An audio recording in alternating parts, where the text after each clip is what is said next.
여러분 안녕하세요, 블랙입니다. 미국 나스닥 지수의 상승이 심상치 않습니다. 지난주 금요일에는 비록 윗꼬리를 달면서 소폭 상승 마감했지만 장중에 역사적인 신고가인 18,690포인트를 터치하기도 했었고요. 전반적인 상승 추세가 끊임없이 이어지고 있습니다. 지난주에는 글로벌 넘버원 전기차 회사인 테슬라의 실적 발표가 있었는데요. 생각보다 좋은 실적을 발표하면서 테슬라의 주가가 급등함에 따라 나스닥 지수가 전체적으로 올랐습니다. 그리고 이번 주는 테슬라에 이어 여러 회사들의 실적 발표가 예정되어 있는데요. 이번 주 역시 정말 유명한 회사들의 실적 발표가 예정되어 있습니다. 한국 시각 기준으로 따지면 수요일 새벽에는 알파벳, 목요일 새벽에는 마이크로소프트와 메타, 금요일 새벽에는 애플과 아마존의 실적 발표가 예정되어 있습니다. 요즘 미국 경제가 엄청 타오르지는 않습니다만 나쁘진 않습니다. 그렇기 때문에 이들 기업들의 실적 역시 나쁘지는 않을 것으로 보입니다. 물론 정확한 것은 이들 기업들의 실적을 직접 확인해 봐야겠죠. 이들 기업들의 실적에 따라 증시의 분위기가 달라질 수는 있을 것으로 보입니다. 요즘 미국 경제가 좋다고 난립니다. 그래서 금리 인하를 천천히 하자라는 의견이 우세한 상황이죠. 그렇기 때문에 비교적인 단기 금리인 2년물 국채금리의 상승 각도는 적고요. 장기 금리인 10년물 국채금리의 상승 각도가 가파른 상황입니다. 그러니까 전체적인 금리는 상승하면서 장기물의 상승이 단기물의 상승 속도보다 더 빠른 장단기 금리 차가 확대되는 구간입니다. 보통 이러한 현상이 유발되기 위한 조건들은 여러 가지가 있습니다. 방금 설명드린 대로 경기가 좋으면 장기금리가 크게 오를 수 있고요. 그리고 올해 연초에 크리스토퍼 월러 이사가 이야기했었던 리버스 오퍼레이션 트위스트가 시행되었다면 장기금리가 상대적으로 더 크게 오를 수 있습니다. 그런데 리버스 OT는 장기물을 매도하고 단기물을 매수하는 정책이기 때문에 단기금리는 떨어지는 방향으로 움직여야 됩니다. 그런데 지금은 장기물, 단기물 모두 오르고 있기 때문에 이것으로 설명되기에는 어려워 보입니다. 마지막으로는 트럼프가 대통령이 되면 재정 적자가 심해지면서 국채금리가 오른다는 의견도 있습니다. 그런데 개인적으로 저는 현재 국채금리 상승에는 첫 번째가 가장 큰 원인인 것 같습니다. 요즘 미국 경제가 좋기 때문에 주식도 오르고 있고요.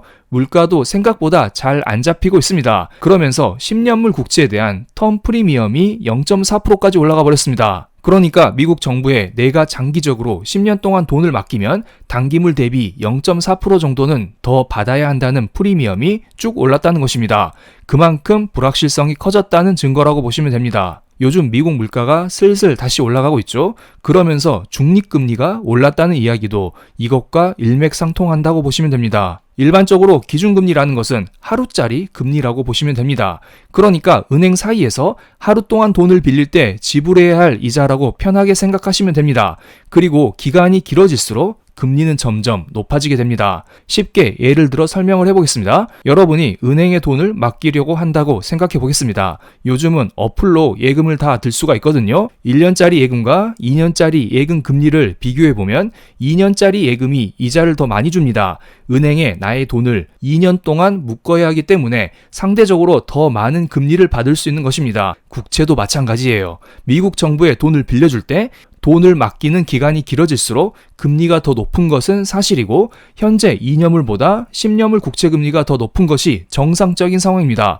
코로나 이후 금리차가 역전되었다가 요즘은 정상화되었다는 이야기를 많이 들어보셨죠? 장기물 금리가 단기물 금리에 비해서 높은 게 바로 지금의 상황입니다. 최근 연준에서 0.5% B컷 금리 인하를 했습니다. 50bp를 한 번에 내렸죠. 그렇다면 모든 기간에 금리가 똑같이 내려오진 않더라도 연준에서는 어느 정도 전체적인 금리 하락을 기대했을 것입니다. 이러한 포물선 곡선이 아래로 내려가는 것을 예상했을 겁니다. 예를 들어 우리 몸으로 따지면 팔에 유동성이라는 주사를 놨는데요. 이게 발끝까지 완벽하게 전달되지는 않더라도 일부라도 발끝에 전달되기를 기대하면서 연준에서 B컷 금리 인하를 했을 겁니다. 그런데 실제로는 장기 금리 쪽에서는 금리가 내려가기는커녕 올라가 버렸네요. 최근에 미국의 10년물 국채금리가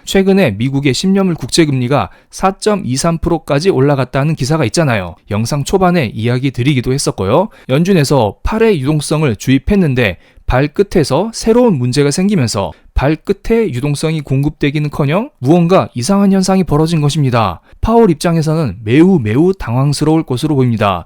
이렇게 되면 금리 인하를 괜히 한 꼴이 된 것이고요. 경기를 살리기 위해서는 단기금리뿐만 아니라 장기금리도 아래로 내려야 하는데요.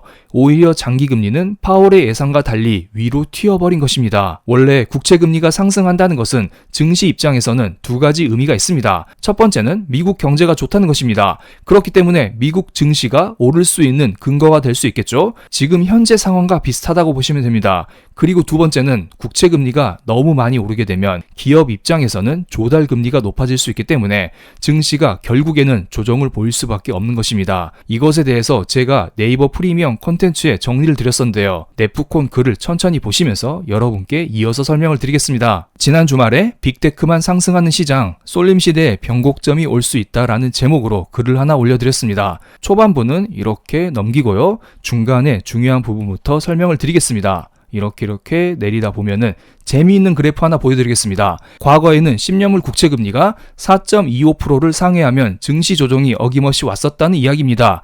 22년 9월, 23년 9월, 24년 4월 모두 그래 왔었습니다. 제가 방금 전에 국채금리가 오른다는 것은 미국 경제가 좋다는 것이기 때문에 증시의 상승 요소라고 했습니다. 그런데 국채금리가 너무 많이 오르게 되면은 마지막에 빅테크 중심으로 버티다가 여기에서 국채금리가 또 오르게 되면은 이에 버티지 못하고 빅테크를 비롯한 증시가 전체적으로 하락했었다는 이야기입니다. 아래 그래프를 보시면서 제가 천천히 설명을 드리겠습니다. 빨간색으로 표기된 것은 미국 증시 차트이고요.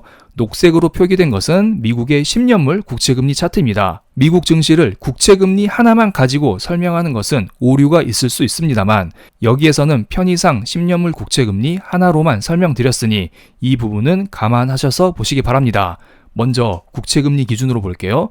과거에 이런 식으로 국채금리가 오르는 구간에서는 증시가 전체적으로 좋지 않았죠? 이런 식으로 빠지는 것을 알 수가 있습니다. 이때 당시에는 고금리가 문제였기 때문에 금리 인상과 인플레이션으로 인해서 증시가 하락했었던 구간입니다. 그 다음에는 두 번째 구간을 보겠습니다. 이때도 국채금리가 이런 식으로 올랐었는데요. 국채금리 상승 초기에는 증시가 어느 정도 올랐어요. 그런데 국채금리가 어느 수준 이상으로 오르게 되자 증시는 결국 이렇게 떨어지는 모습이 나왔습니다. 그리고 24년도에도 국채금리가 이렇게 오르는 구간이 있었죠. 이때 당시를 잘 보시면은 국채금리 상승 초기에는 증시가 오르다가요. 어느 임계 수준 이상으로 국채금리가 오르자 증시가 이렇게 떨어졌어요. 그리고 최근의 흐름을 볼까요? 최근에도 미국의 10년물 국채금리가 이렇게 오르고 있어요. 국채금리가 오른다는 것은 방금 설명드렸듯 미국 증시가 좋다는 증거이기 때문에 이런 식으로 증시가 같이 오르고 있습니다. 그런데 역사적으로 봤을 때 최근 몇 년간 4.25% 이상으로 미국의 10년물 국채금리가 오르게 되면 미국 증시의 조정이 나오곤 했었다. 이것을 명심하시기 바랍니다. 이번 주에 발표될 여러 가지 경제 지표가 혹시나 좋게 나오게 되면 미국의 국채금리가 다시 한번 올라갈 수 있어요. 그렇게 되면 증시도 어느 정도 조심할 필요가 있다. 이 점을 명심하시기 바랍니다. 그런데 만약에 경제 지표가 안 좋게 나와도 문제예요. 지금은 미국 경제가 좋다는 이유로 증시가 오르고 있잖아요. 만약에 미국 경제가 안 좋게 나오면서 국채금리가 이렇게 떨어지게 되면 미국 경제가 안 좋으니 증시의 조정이 나올 수도 있지 않을까요? 물론 이것은 저의 개인적인 생각이기 때문에 참고로 봐주시기 바랍니다. 저의 영상을 꾸준히 보시는 분들은 아시겠지만 저는 개인적으로 증시의 우상향을 전망을 하고 지속적으로 여러분께 이야기를 드리고 있습니다.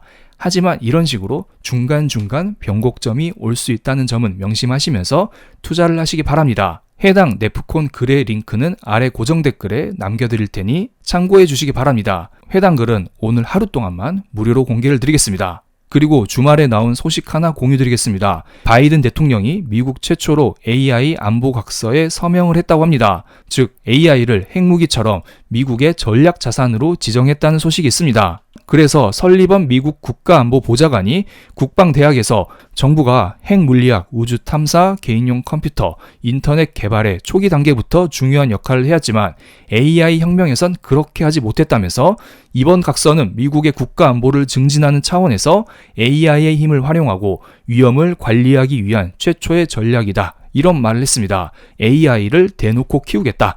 AI를 통해서 중국을 압도하겠다. 이러한 의도로 보입니다. 참고로 AI 국가안보각서 주요 내용은 아래와 같습니다. 인재를 관리하고 인프라에 대한 규제를 간소화시켜서 투자를 장려하고 관련 자산을 보호한다는 게 주요 골자입니다. 앞으로 미국 증시는 AI 중심으로 올라갈 가능성이 높다. 이것을 명심하시기 바랍니다. 그럼 오늘 영상 여기서 마치겠습니다. 제 영상이 마음에 드셨다면 구독, 좋아요, 알림 설정까지 부탁드릴게요. 감사합니다.